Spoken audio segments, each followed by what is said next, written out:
The best peanuts for making peanut butter are runner peanuts because they're uniform in size. They roast more evenly than peanuts that vary in size. They arrive at the peanut butter factory already shelled. To make a 500-gram jar of peanut butter, it takes 565 grams of peanuts. That's about 1,100 peanuts. The first step is to roast them. The nuts travel through a hot air roaster heated to 204 degrees Celsius. The shaking motion moves them around so they roast evenly.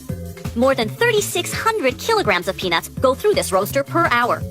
When they come out, they turn from white to light brown.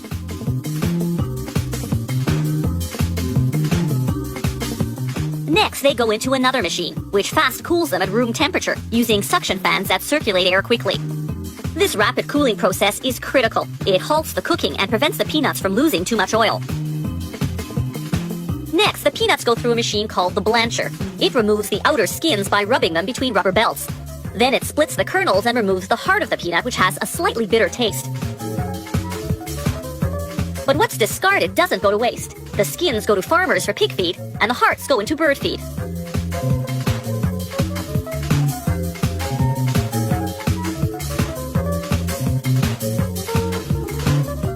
The peanuts land in a big stainless steel hopper.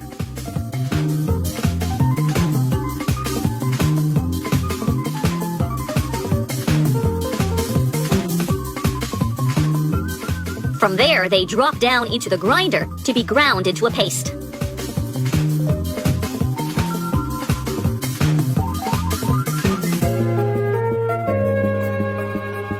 At this point, the other ingredients go in: salt, sugar or another natural sweetener, and a small amount of hydrogenated vegetable oil, which acts as a stabilizer to keep the peanut oil from separating and floating to the top of the jar.